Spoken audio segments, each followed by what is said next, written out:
Dan kita beralih kepada soalan yang kedua kepada Prof Dayang.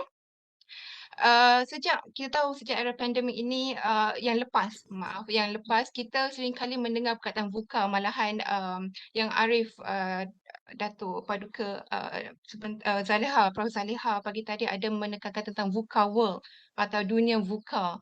Okay, di mana kita dalam dunia volatility, di mana perubahan berlaku sangat pantas yang memerlukan kita sentiasa update, fear of missing out dan juga uncertainty di mana keadaan itu tidak pasti dan memerlukan kita memahami apa yang berlaku, mencari maklumat dan juga kompleksiti di mana keserabutan dunia dan juga kini ekonomi yang memerlukan clarity dan ambiguity iaitu kesamaran dan kekaburan yang memerlukan kita menjadi agile. Kita perlu resilient sebagaimana dibincangkan pagi tadi dan kita tidak perlu mudah putus asa. Dan belum lagi kita hendak menghadam Prof istilah VUCA ni dan telah terbit akronim yang baru iaitu Bunny World iaitu brittle, anxious, non-linear dan incomprehensible. Jadi soalan saya kepada Prof Dayang, dengan persekitaran yang cukup mencabar ini khususnya kepada mahasiswa kita, apakah ciri-ciri ataupun kriteria kepimpinan yang perlu ada pada beliau wanita dalam kita nak memupuk perpaduan itu di institusi pengajian tinggi? Dipersilakan Prof. Terima kasih Dr. Aini. Saya macam ada echo ya? Ada echo kan? Boleh saya cuba Dengar sekali jelas lagi? Prof. Baik. Saya mengucapkan banyak terima kasih atas jemputan. Terima kasih pada Yayasan Tuanku Fauziah, Kementerian Perpaduan Negara dan juga pihak UPM atas peluang ini. Untuk menjawab ciri-ciri dan kriteria yang perlu ada pada belia mahasiswi, belia wanita muda kita dalam memupuk perpaduan di IPT ni, saya ringkaskan kepada dua perkara. Sebab saya ingat pagi tadi saya berada di Care Industry Dialogue. Jadi apa yang Prof Kartidi sebutkan tentang menjaga sukarelawan tu semua tu adalah sebahagian daripada care industry ya. Dan kita nak promote care industry ni di peringkat yang lebih tinggi dalam kerajaan kita sekarang. Jadi betul apa yang Dr. Kartidi sebut tu. Tapi untuk mengadakan care industry dia dan juga untuk memupuk perpaduan di IPT dan juga community, beliau wanita perlu ada dua kriteria yang penting ini, iaitu yang pertamanya perlu ada empathy. Ya? Apa-apa pun yang berlaku kepada kita atau berlaku kepada orang di sebelah kita, orang yang kita berhubung dengan, kita perlu ada empathy. Yang keduanya, kita perlu ada cara untuk memahami dan manage diversity. Ya? Dua ciri ini sangat penting kalau kita nak memupuk perpaduan. Pertama, kalau saya boleh terangkan sikit, ada perbezaan antara empathy dan simpati. Biasanya simpati itu bila kita rasa kita telah melalui kejadian tu dan kita berasa yang sama untuk orang yang menghadapi keadaan yang sama. Dalam DIPT katakan siswi A gagal peperiksaan. Sebelum ni siswi B pun pernah gagal peperiksaan dan tahu macam mana kesedihan dia. Jadi dia akan relate dan berikan simpati dia. Ya? Tetapi jika siswi B ni dia tidak pernah gagal dalam peperiksaan, kalau dia tidak ada empati, dia tidak boleh merasa kan. Kalau dia hanya menggunakan simpati, dia hanya akan menggunakan apa yang dia rasa. Dan mungkin dia tidak akan rasa kasihan ataupun memberi sikit ruang kepada siswi A untuk respon secara sepatutnya bila gagal peperiksaan. Itu contoh yang termudah lah. Kematian, kehilangan. Jadi dalam empati, kita tak perlu melalui episod tersebut. Tetapi kita meletakkan diri kita dalam episod yang dihadapi itu. Jadi kita menggunakan compassion juga dalam mengadakan ciri empati dalam diri kita. Dan ini datang dalam praktis. Dan untuk mencapai ciri ini, belia wanita terutama di IPT perlu ada program pementoran yang elok. Saya kira banyak teori berhubung, ni semua exposure. Tapi dalam kepimpinan ya, dan ini sebagai topik saya kerana saya adalah pengarah pusat kepimpinan ya. Jadi perlu ada mentoran dan saya harap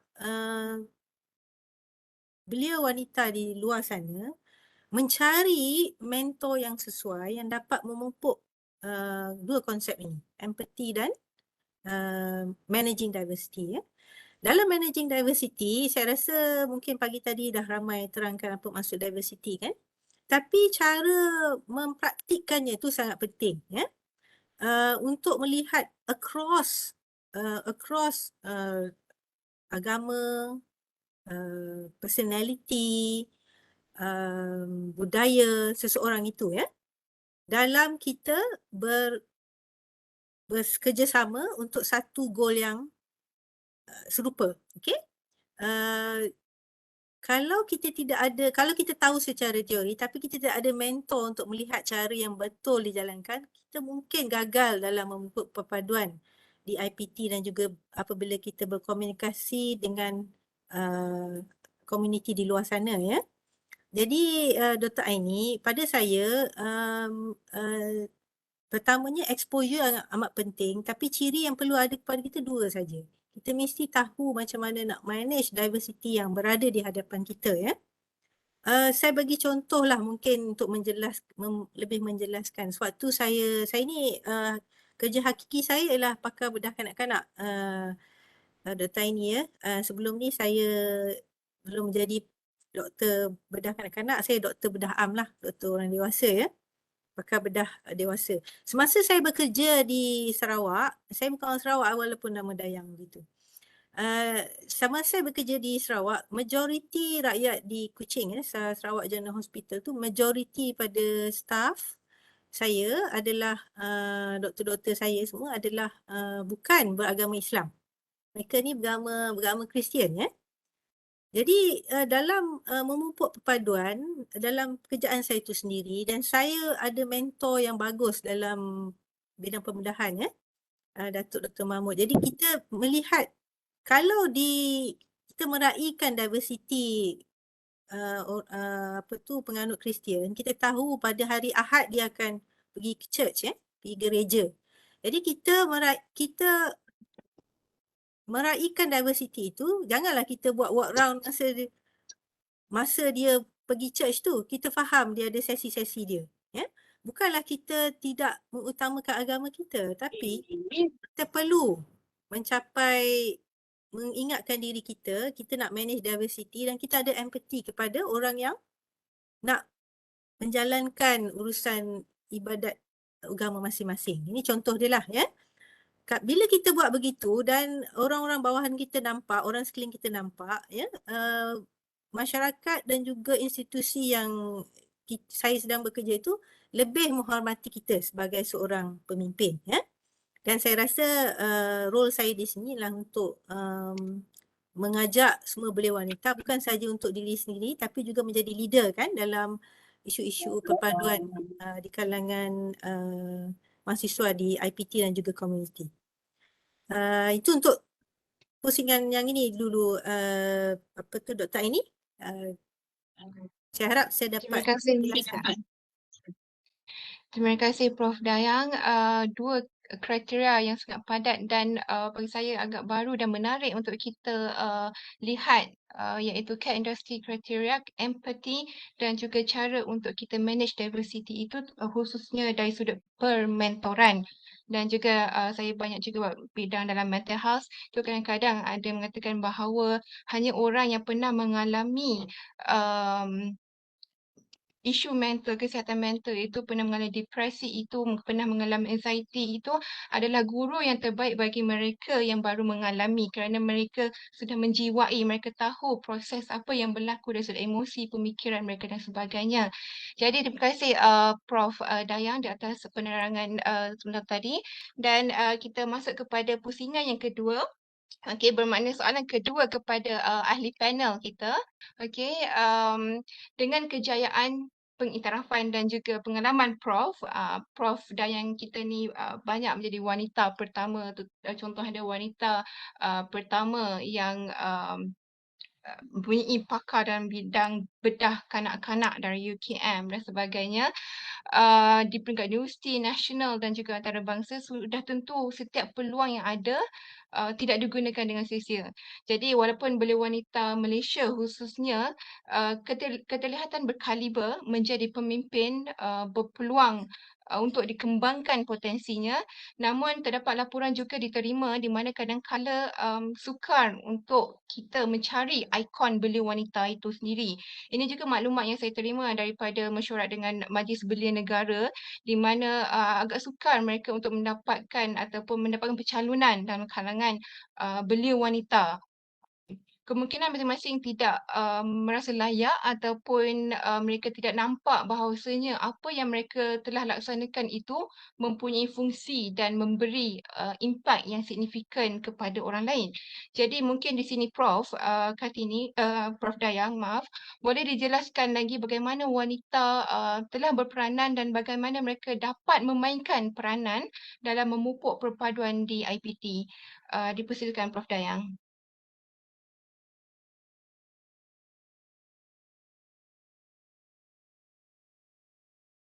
Prof kena unmute. Maafkan saya. Kita untuk menjawab soalan Dr. Aini itu, saya rasa kita bercakap tentang penyertaan, ya, participation, kan? Jadi tentu kalau kita belia wanita nak memupuk, bagaimana nak buat? Penyertaan ni boleh dibuat di beberapa peringkat. Pertama, penyertaan sebagai ketua, ya. Jadi at the leadership, saya izinkan saya menggunakan bahasa Inggeris juga, ya. At the point of leadership, mungkin institusi itu sendiri perlu adakan polisi yang lebih baik lagi, ya. Saya bagi contoh semasa sebelum ni saya di Kementerian Kesihatan selama 12 tahun sebelum saya mendapat pelepasan dengan izin untuk bersama dengan UKM, ya. Apa yang saya dapati Naib Chancellor semasa itu iaitu Profesor Emerita Tan Sri Datuk Sri Dr. Sharifah Hafsah telah buat, dia adakan peraturan di mana untuk setiap pencalonan ketua tu, ya, dekan ke pengarah ke timbalan dekan ke timbalan pengarah ke, dia minta 2 nama calon wanita. Ini menjadi polisi, kan? Menjadi polisi yang menggalakkan pencalonan. Jadi penyertaan di peringkat membuat keputusan tu digalakkan, ya, ada caranya. Saya rasa kita perlu buat begitu juga untuk belia-belia di IPT, kan? Walaupun kita buka pencalonan, kita bagi tahu untuk kategori ini semua sila bagi 2 nama. Jadi dia akan ada ability untuk mencari, ya. Yang keduanya, kita bukan setakat biarkan dia mencalon, kita adakan dia mentor yang sesuai. Jadi di UKM, apabila saya mengambil alih sebagai pengarah, saya adakan pertama-tama sekali buku tokoh Akademia Wanita UKM. Ya, dalam tu semua wanita yang berada di leadership role, ya. Mungkin mereka bukan profesor, mungkin mereka hanya doktor atau profesor madya, tetapi jelas dia punya kriteria tu ada dia menjadi ketua ataupun mengetuai cabang-cabang disiplin dan sebagainya. Dan kita kategoriskan mengikut disiplin, ya. Jadi ada 168 sebenarnya. Jadi saya harap IPT lain termasuk UPM juga akan buat yang sama. Jadi ini menjadi sumber untuk pementoran, menjadi mentor, ya. Jadi kalau kita suruh dia ambil pos membuat keputusan, leadership role, kita juga ada choices untuk dia pilih siapa mentor dia. Okey? Dan kita teruskan lagi seterusnya guidance kita dengan program kepimpinan, ya. Jadi di Pusat Kepimpinan Wanita Tun Fatimah Hashim, mula last year kita dah adakan program kepimpinan siswi pasca siswazah dan wanita muda. Okey? Dan kita start small scale. Dan kita minta mentor. Kita ada kena pasti 15 mentor. Contohnya Prof Kartini, dia ada juga dalam buku tokoh Akademia Wanita UKM tu tahu. Jadi kalau nak mentoran tentang subject matter dia boleh. Nak minta mentoran tentang dia punya leadership pun boleh, ya. Asalkan dia bersetujulah jadi mentor, ya. Jadi dalam program pementoran yang pusat saya buat ini, kita kena pasti 15 mentor dan kita minta mentor ni cari 1 atau 2 mentee dia sendiri. Untuk program awal lah, program pertama ya. Jadi mentee ni dia bersemangat untuk mengikuti program kerana di sebalik teori kepimpinan yang diberikan kepada dia, dia juga dapat belajar tentang subject matter sebab mentor dia sama disiplin dengan dia. Dia dapat 2. Mentoring untuk leadership dan juga mentoring untuk subject matter. Dan kita dah tamatkan program pusingan pertama dan kita akan dengan feedback yang sangat baik mentor pun kita adakan sesi mentoring the mentors. Jadi siapa yang mentorkan mentor kita ni? Ya. The point of saya punya kenyataan ni ialah kalau kita nak penyertaan yang berkualiti, yang kita nak siswi-siswi kita ataupun belia muda kita berkarisma, berilmu untuk dicalonkan, dia kena melalui proses-proses ini. Okey? Jadi ranking dia naik dengan sendirinya ya. Dan untuk mentor tu pun kita bagi mentoring of the mentor. Pusat saya ada MOU dengan NCWO, Women Leadership Foundation, Female Entrepreneur Worldwide. Ya. Jadi kita ada higher level leaders, women leaders yang boleh mentorkan mentor-mentor kita. Ya. Jadi saya harap di IPT lain pun boleh mirror konsep ni. Jadi kita punya belia ataupun mahasiswi di bawah ni dia tak rasa dia keseorangan tau. Ya, sebab kita emphasizekan yang itu kan, ya, kepimpinan ya. Yang keduanya, penyertaan di peringkat menjadi ketua kan. Ada juga kita perlu galakkan penyertaan sebagai peserta. Okay? There's nothing wrong untuk kita hanya menyertai, tapi kita adakan synergistic collaboration. Ya, maksudnya sebagai peserta dia masih lagi dapat memasukkan elemen-elemen lain seperti empathy, nak mengingatkan ketua tu perlunya meraihkan diversity, okey? Dan dalam membantu perpaduan di IPT dan di community, the best way is to practice it, kan? Untuk membuat benda yang sama, meraihkan diversity dan menunjukkan empathy setiap kali, ya. Practice makes perfect, kan? Jadi saya fikir di IPT sila lakukan sedikit soal selidik atau kajian nak tengok beban kesukaran mencapai perpaduan ni. Di mana kekurangannya? Bila dah ada tahu di mana kesilapan, kekurangan yang menghindar, yang menyebabkan perpaduan tak dicapai, apakah faktor-faktornya, baru kita boleh duduk dan cuba troubleshoot, ya. Dan ini memerlukan beberapa level lah, bukan saja siswi itu saja, dia kena ada peringkat-peringkat dan termasuk pengurusan tertinggi kan. Jadi pada pandangan saya, dengan survey ini juga kita dapat, pertama kita dah tahu beban kesukaran perpaduan di dalam komuniti ataupun dalam institusi tersebut. Saya bagi contohlah dengan pelajar fakulti perubatan saya, pelajar undergrad, mereka bila saya tanya lakukan sedikit survey, what do you think is your rank of perpaduan? Semua bagus, semua tahu kena cakap bahasa yang sama, kena menghormati budaya, agama orang lain dan sebagainya. Tapi in practice, bila saya tanya 2 soalan. Saya tanya pertama, adakah pernah tak kamu masuk dalam lift dan kamu di hospital UKM tu, masuk dalam lift sebagai fakulti perubatan, pelajar fakulti perubatan, bercakap dalam bahasa etnik sendiri tanpa memikirkan perasaan orang lain? Jawapannya ada. Hampir 90% ya. Ini bermaksud walaupun mereka tahu teori meraihkan diversiti orang lain, ya, tapi di dalam praktiknya mereka tak buat. Jadi kita kena ada satu indeks ataupun satu cara untuk monitor performance diri sendirilah, ya. Ini adalah satu indeks dan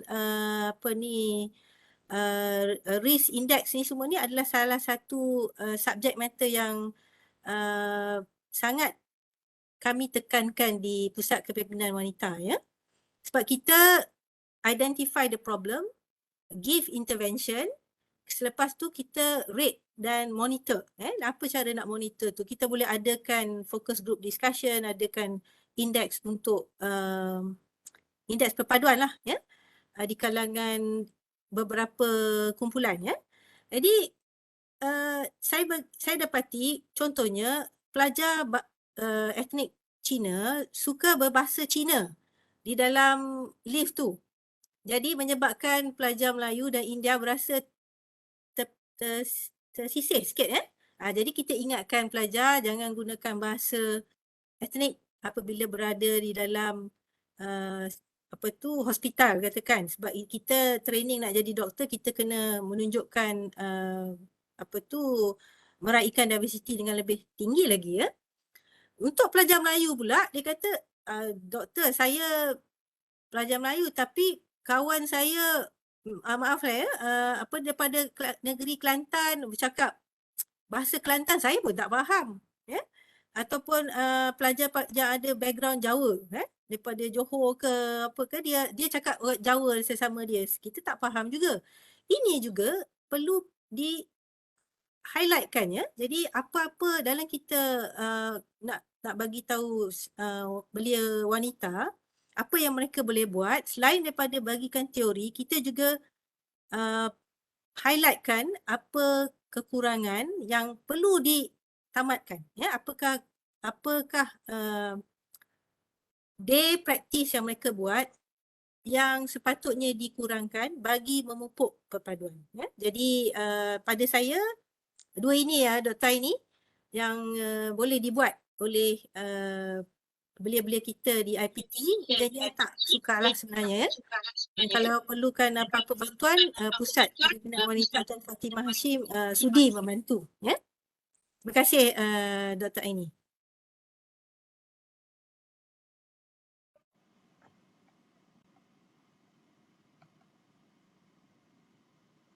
Dr. Aini pula mute. Saya pula mute. Petang berpuasa. Okey, terima kasih Prof. Dayang. Dua poin yang sangat menarik. Panel kita pada petang ini semua berkongsi dengan kita tentang apa tindakan-tindakan. Cukup kita bicara tentang epistemologi sekarang, apa yang boleh kita lakukan untuk memperkukuhkan perpaduan, di mana Prof. Dayang sebentar tadi ada menekankan dua. Satunya dari sudut permentoran dan juga dari sudut survey. Itu mungkin kita masih kurang, mungkin kita rasa dengan pembentukan indeks sudah cukup, tetapi kadang-kadang dia tidak menyentuh the root cause, apa isu utama yang perlu diambil tindakan dan ditamatkan sebagaimana Prof. Dayang menyatakan sebentar tadi. Dan juga konsep mentorship itu, wujudnya permentoran juga sangat penting, membolehkan seseorang itu di-guide supaya menjadi lebih terarah matlamat mereka. Dan juga berdasarkan perkongsian Prof. Dayang juga, kalau dalam bidang saya mengatakan bahawa attitude does not predict action or behaviour. Maknanya walaupun kita mengatakan kita tidak bias, tidak diskriminasi, tidak prejudis terhadap orang lain ataupun kelompok khusus, tetapi sebenarnya bila dizahirkan dari sudut tingkah laku harian itu, kita nampak ada kelompangannya di situ yang kita mungkin kurang cakna. Okay, terima kasih Prof. Dayang di atas perkongsian tadi tu. Tidak lengkap rasanya kalau tidak ada take home note kepada audiens kita, peserta kita pada petang ini. Jadi mungkin sedikit penggulungan daripada serta ahli panel tentang apa yang boleh dibawa balik dan dipegang dan diamalkan, bukan sahaja mengkhusus pada tajuk kita di IPT, tetapi yang boleh diamalkan dalam kehidupan kita seharian. Dipersilakan. Terima kasih. Saya punya take home message adalah belia wanita mesti ada jati diri dan faham bahawa kita semua boleh menjadi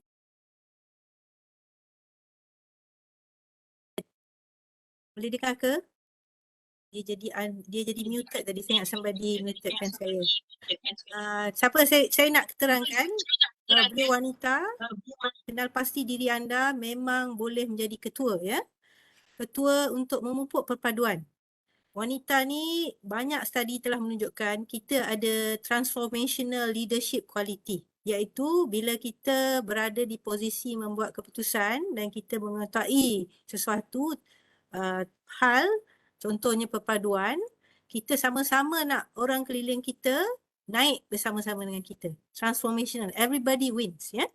Jadi gunakan kualiti yang ada dalam diri kita ni pada semua belia wanita. Pupuk diri anda supaya sentiasa mempraktikkan empati dan memastikan bahawa anda sendiri meraihkan diversity ya. Dah ada indeks perpaduan di peringkat kebangsaan, lakukan small survey untuk melihat dalam institusi dan komuniti masing-masing apakah lagi masalah perpaduan yang boleh kita troubleshoot ya. Saya lupa nak address satu perkara kalau saya boleh Dr. Aini, berkenaan dengan pada tahun lepas saya dan tim penyelidikan saya telah bekerjasama dengan Cyber Security Malaysia dengan geran daripada mereka dan juga NCWO untuk membina satu Cyber Social Risk Index ya. Cyber Social Risk Index ni bermaksud risiko individu itu untuk menjadi cyber aggressor, cyber bully, adakah dia cyber victimize ya, adakah dia prone untuk internet addiction, phubbing, apakah kualiti kekeluargaan dalam keluarga dia sama ada boleh berisiko tinggi atau rendah. Ini perlu untuk tujuan intervensi sebab Cyber Security Malaysia dan pihak kami juga banyak adakan panduan keibu-bapaan cyber dan sebagainya. Ini take off daripada mesej yang Prof Kartini sebut tadi di mana perpaduan kita secara fizikal kadang-kadang bagus ya. Tetapi secara maya, secara dalam talian sangat buruk ya. Jadi kita jadi berani sangat over ya. Kita sangat meningkatkan risiko kita. Jadi saya nak beritahu kepada semua para pendengar, sebenarnya kita dah ada validated questionnaire dan ada index, Cyber Social Risk Index ya, yang boleh membantu institusi, kumpulan-kumpulan pemegang taruh ya, untuk assess risiko ni kepada ahli-ahli dalam kumpulan dan pekerja-pekerja mereka. Begitu juga belia-belia kita ya. You assess yourself. Di mana you? Adakah you high risk, low risk, medium risk? Dalam kajian yang kita buat melibatkan 1,000 sampel, 500 kanak-kanak dan 500 ibu bapa ya. Kita dapati kedua-dua mempunyai risiko yang medium. Jadi bila risiko indeks medium, cyber social risk dia medium, inilah kumpulan terbaik untuk kita bagikan ilmu. Cara-cara menangani atau menghindari daripada come up with budaya gejala cyber social risk yang bahaya ni, menjadi aggressor, menjadi bully ya, mengamalkan addiction yang berlebihan ya. Dan kita boleh bagi intervention dengan skala yang lebih baik dan kemudian kita monitor balik kemajuan individu ini dengan apply sekali lagi indeks ini ya. Jadi it is available melalui Pusat Kepimpinan Wanita ya dan juga Cyber Security Malaysia ya. Jangan lupa empathy itu ada banyak beza dengan simpati. Yang kita mahukan ialah empathy dan dalam kita meraihkan diversity rakan-rakan sekalian, adakan sesi-sesi dengan rakan-rakan yang pelbagai ni untuk kita saling mengenal antara satu sama lain. Mungkin secara am kita dah tahu dah apa tu budaya kaum Cina, kaum India, kaum peribumi dan sebagainya. Tapi kalau dalam komuniti kita tu ada kaum-kaum etnik yang sama atau yang lain, kita adakan sesi mengenal secara sesama kita kan. Ini dapat membantulah. Okey, Dr. Aini itu saja dari saya. Terima kasih juga sekali Okey. lagi ya. Terima kasih Prof. Dayang, bukan saja take home message tetapi juga berkongsi instrumen yang boleh kita gunakan. Jadi Alhamdulillah di atas pencerahan yang diberikan oleh ketiga penahabat kita pada petang ini, semoga apa yang dikongsikan dapat digarap bagi merealisasikan impian dalam kita nak memupuk dan mempukuhkan perpaduan khususnya dalam kalangan belia wanita di IPT. Terutamanya untuk kemaslahatan kita bersama. Dengan itu saya ucapkan terima kasih kepada Profesor Dr. Kartini Abu Talib, Profesor Dr. Dayang Anita dan juga Profesor Madia Dr. Janice di atas kesudian semua ahli panel berkongsi pengalaman, pengetahuan, saranan dan juga pragmatik apa yang boleh kita laksanakan, bukan sahaja kita membicarakan tentang teori tetapi apa yang perlu kita laksanakan dan juga intervensi, dan didoakan semoga Allah SWT mengajari kita semua dengan pahala berlipat ganda khususnya di bulan Ramadan yang barakah ini. Saya mohon maaf, ampun sekiranya ada kesalahan tutur kata dan juga kekhilafan bicara. Ampun tuanku, demikianlah sesi webinar ketiga dan terakhir pada hari ini. Sekian menjunjung kasih tuanku, ampun tuanku. Saya serahkan majlis ini kembali kepada pengacara kita, Puan Wan Sharina Wan Abdul Rahman. Terima kasih.